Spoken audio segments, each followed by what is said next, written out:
मरने के बाद आत्मा 47 दिन तक कहाँ भटकती है? यमलोक का रहस्य, गरुड़ पुराण का सत्य। मरने के 47 दिन बाद आत्मा पहुँचती है यमलोक। ये होता है रास्ते में। मृत्यु एक ऐसा सच है जिसे कोई भी झुठला नहीं सकता। हिंदू धर्म में मृत्यु के बाद स्वर्ग नरक की मान्यता है।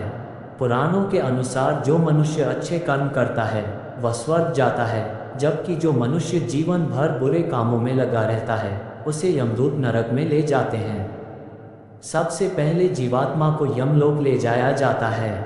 वहाँ यमराज उसके पापों के आधार पर उसे सजा देते हैं। मृत्यु के बाद जीवात्मा यमलोक तक किस प्रकार जाती है, इसका विस्तृत वर्णन गरुड़ पुराण में है। गरुड़ पुराण में ये भी बताया गया है कि किस प्रकार मनुष्य के प्राण निकलते हैं और किस तरह वह पिंडदान प्राप्त कर प्रेत का रूप लेता है। गरुड़ पुराण के अनुसार जिस मनुष्य की मृत्यु होने वाली होती है वह बोल नहीं पाता है। अंत समय में उसमें दिव्य दृष्टि उत्पन्न होती है और वह संपूर्ण संसार को एक रूप समझने लगता है। उसकी सभी इंद्रियां नष्ट हो जाती हैं। वह जड़ अवस्था में आ जाता है, यानी हिलने डुलने में असमर्थ हो जाता है।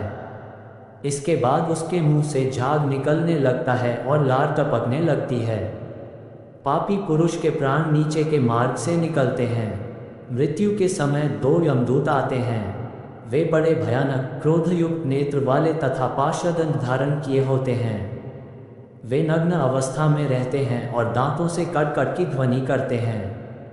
यमदूतों के कौए जैसे काले बाल होते हैं। उनका मुंह टेढ़ा मेढ़ा होता है। नाखून ही उनके शस्त्र होते हैं। यमराज के इन दूतों को देखकर प्राणी भयभीत होकर मलमूत्र त्याग करने लग जाता है। उस समय शरीर से अंगुष्ठ मात्र अंगूठे के बराबर जीव हा हा शब्द करता हुआ निकलता है। यमराज के दूत जीवात्मा के गले में पाश बांधकर यमलोक ले जाते हैं।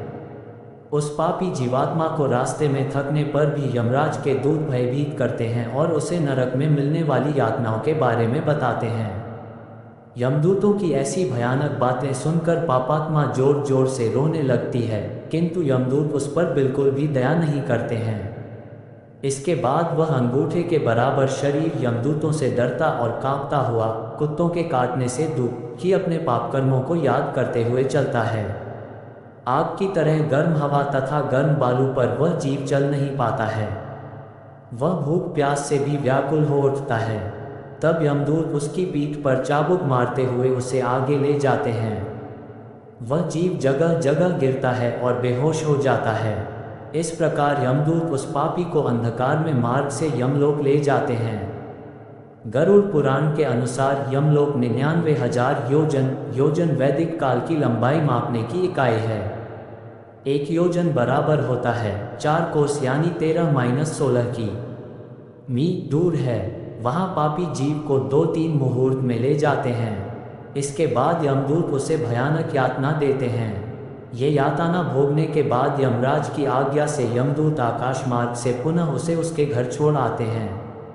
घर में आकर वह जीवात्मा अपने शरीर में पुनः प्रवेश करने की इच्छा रखती है, लेकिन यमदूत के पास से वह मुक्त नहीं हो पाती और भूख प्यास के कारण रोती है।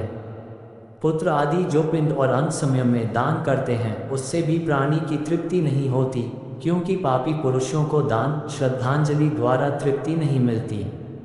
इस प्रकार भूख प्यास से बेचैन होकर वह जीव यमलोक जाता है। जिस पापात्मा के पुत्र आदि पिंडदान नहीं देते हैं तो वे प्रेत रूप हो जाती हैं और लंबे समय तक निर्जन वन में दुखी होकर घूमती रहती है।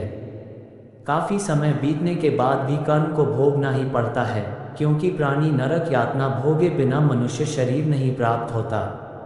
गरुड़ पुराण के अनुसार मनुष्य की मृत्यु के बाद 10 दिन तक पिंडदान अवश्य करना चाहिए।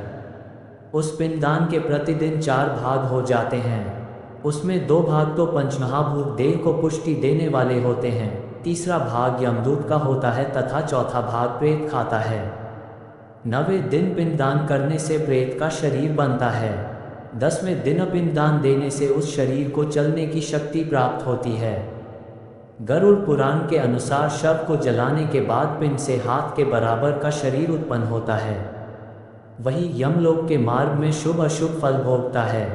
पहले दिन पिंडदान से मूर्धा सिर, दूसरे दिन गर्दन और कंधे, तीसरे दिन से हृदय, चौथे दिन के पिंड से पीठ, पांचवें दिन से नाभि, छठे और सातवें दिन से कमर और नीचे का भाग, आठवें दिन से पैर, नवें और 10वें दिन से भूख प्यास उत्पन्न होती है। ये पिंड शरीर को धारण कर भूख प्यास से व्याकुल प्रेत रूप में 11वें और 12वें दिन का भोजन करता है। यमदूतों द्वारा 13वें दिन प्रेत को बंदर की तरह पकड़ लिया जाता है।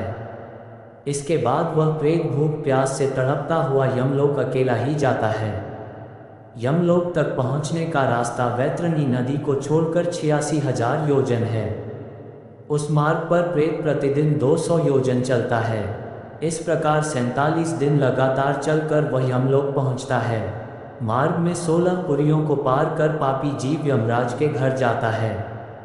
इन 16 पुरियों के नाम इस प्रकार है: सौम्य, सौर्यपुर, नगेंद्र भवन, गंधर्व, शालागम, क्रौंच, क्रूरपुर, विचित्र भवन, बहवापाद, खत, नानाग्रंथपुर, सुतप भवन, रौद्र, प्योवर्षण, शीघ्र, बहुभीति।